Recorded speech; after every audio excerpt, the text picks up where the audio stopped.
Well, good morning, guys. Another update on the Coyote better motor swapped GT500. A lot of people go, why'd you put a GT motor in there, Alex? Don't you know the heritage of this motor is a big, heavier, less efficient motor?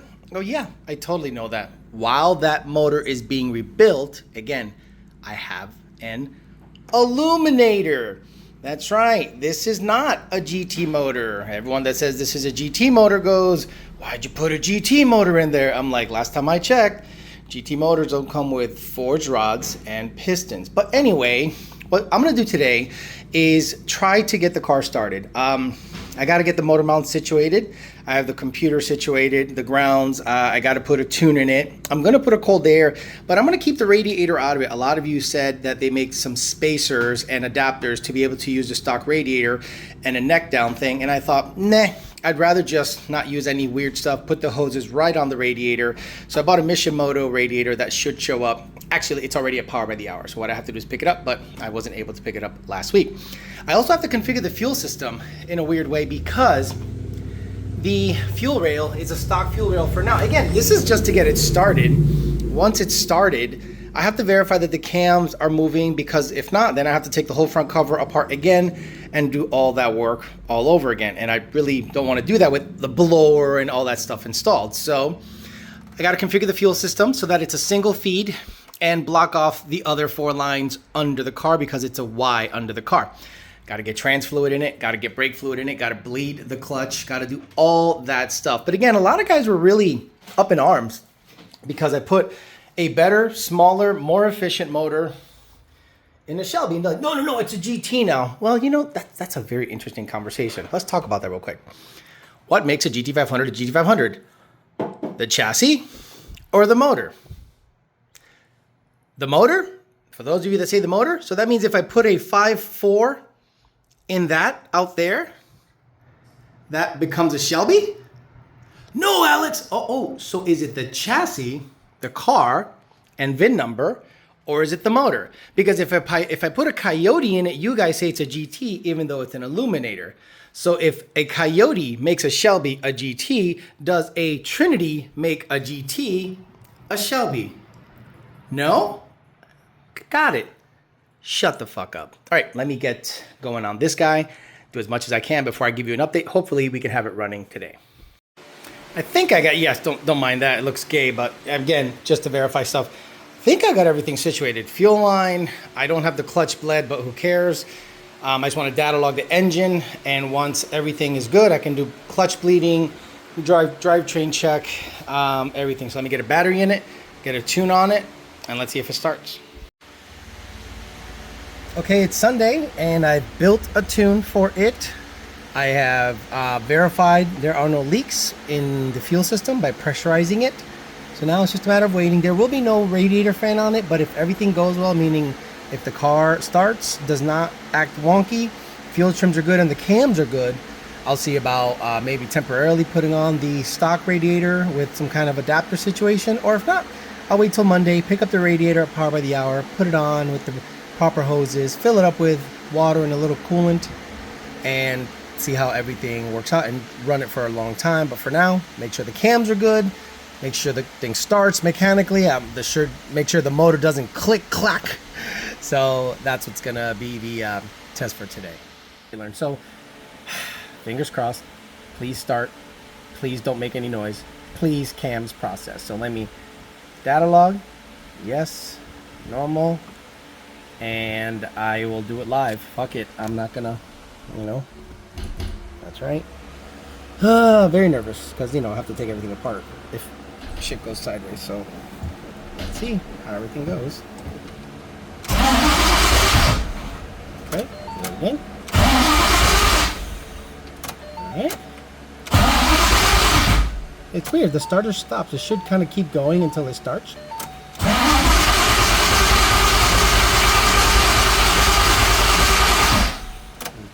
So, gotta see if I'm getting fuel and spark, and gonna go through some connections and make sure all is good. Okay, the crank sensor wasn't connected, so I'm hoping that was it. Let's try to get this show on the road. Boom, boom, boom, cams. All right, let's hopefully you start. Whoa, whoa. Okay.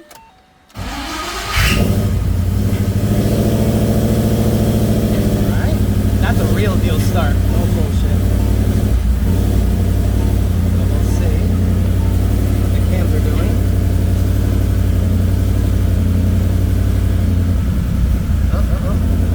Dialogue. Oh, it's not moving. Why? What? Ooh. Come on, cams, do your thing. Look at the fuel trims. They're not terrible. I think okay. I hear it clicking, so I gotta... But it's not like rhythmic, so that's good. So I think the cams are gonna be 30 and 0. So intake 30, exhaust 0 after like 30 seconds or so. Man, that's sweat. Boy, Alex. Alright, I'll let you know what happens when they turn on.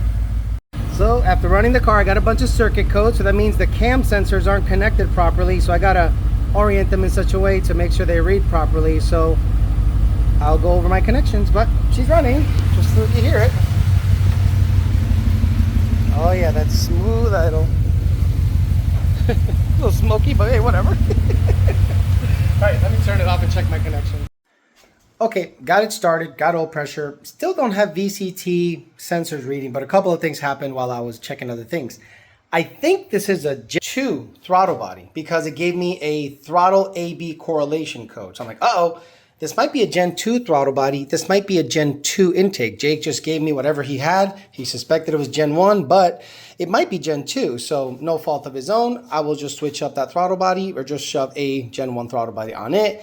Now, I wonder if it being a Gen 1 throttle body and the connections not being proper, I can't imagine it makes its way down to the VCT, because when a bad throttle body is installed on another Mustang, the VCT still works. So I have to figure out why the VCT is throwing circuit codes out of all things, but that's more chasing my tail, if anything. But in terms of what I've done, it's Coyote swapped, it runs. I'm not able to drive it, obviously, till I figure out the codes and I get the proper throttle body. So Monday, I'll be looking for a Gen 1 throttle body because I suspect that's a Gen 2. Then I have to do a lot of research and figure out why the VCT is not actuating, or at least working. O2s are reading, fuel trims are reading. So that tells me the fueling and the O2s, they're all getting signals. But for whatever reason, these guys aren't getting a signal back, and the sensors at the back are also connected. Everything is connected everywhere. I've already reached out to Jake. I reached out to a bunch of people. But at the end of the day, it's running, not driving, but it's running. It doesn't make any click-clack noises. I have oil pressure, I think.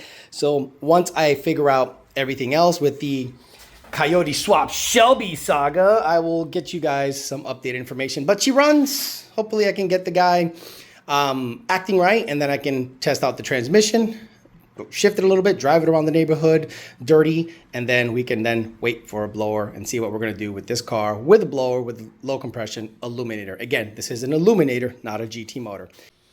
All right, guys, I have a bit of an update on the car. So I am using a stock GT500 computer, but I uploaded a Coyote file, and then it threw VCT circuit codes. After going through all of my connections and everything, I said, shit, ARL5 GT500 computers probably don't have the hardware to control, monitor VCT. So after throwing that out to Junior and Jake, they said, you're probably right. The stock GT500 computer from 2013 and 2014 doesn't have VCT. It has O2s that are the same. It has fueling, injector stuff that are the same as long as the engine harness is proper, but it probably doesn't have physical hardware in it to control and send signals back and forth to the VCT actuators. So it makes sense why you have an incomplete circuit. And someone like Junior kind of like threw that out there. He goes, I've tried to put a locked cam Coyote file in a ARL5, like for example, a Coyote swap situation. I'm sorry, a 6R80 swap GT500, you upload a Coyote file without VCT, but with a Coyote computer. An ARL5 file, you can throw a, let's say, Ford Racing file in it, but it has to have, VCT off and it will work. but I want VCT to work. So that means I need a Coyote computer in this car, which bolts right up. The nice thing about that is all I need is a computer from Power by the Hour that is, I want to say, compatible with 1314 GTs. Plug it in because the Copperhead ECU has the same exact plugs. Plug it in and then upload the file onto the computer, and it should have variable cam timing control, and it should not throw circuit codes. Also, because the throttle body acted up, it tells me that it doesn't have the physical hardware for that kind of TPS, but I'm reaching on that one. I think it's a Gen 2 throttle body. But just wanted to give you an update after about 6 hours of research after I worked on the car today, just doing a lot of digging and looking things up, and it actually makes sense that an ARL5, which is a 1314 GT500 ECU, doesn't have VCT in it because those cars did not have VCT. So Monday morning, go to Power by the Hour, get a PATS off Gen 1 computer that is manual, put it in the car, upload the file, and hopefully I'll have working variable cam timing, and we'll get you updates on that. Thanks for listening, guys. We'll talk to you later.